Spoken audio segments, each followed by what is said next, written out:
Hi, my name is Rabbi Channen, and I'm the Rosh Yeshiva of Keter Torah. I'd like to share a small word with you on this week's Parshas Vyaishaiv. It's about Yosef Atzadik.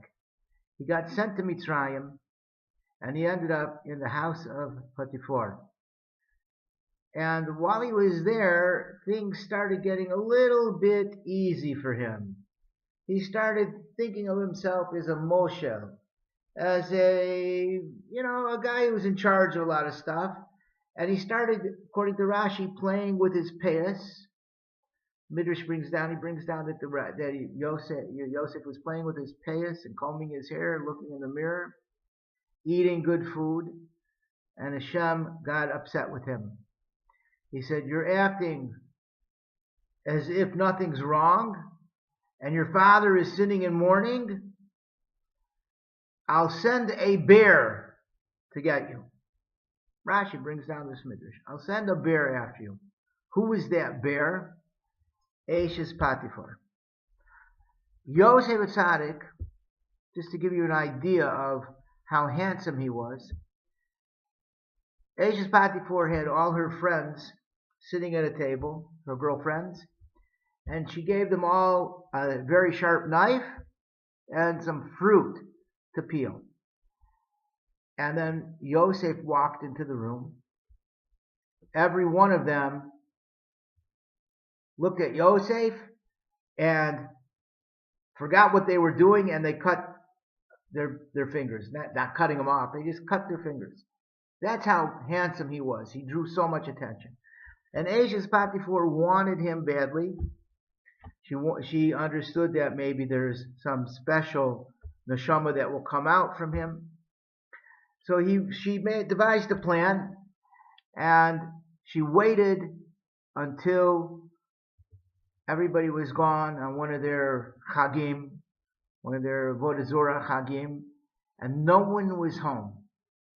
Just Parshas Potiphar and Yosef. And she stood in front of him and blocked him and tried to get him to be with her in all different manners. She just stood right there in front of him, no matter where he went. And he always avoided it. And finally she grabs him, grabs the coat,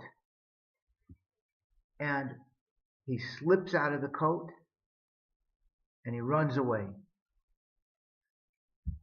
So comes home Potiphar, and he sees that his wife is in hysteria, and she says that Yosef Atzadik, she didn't call him a tzaddik, we call him a tzaddik, Yosef attacked me, and to prove it to you, here's his coat.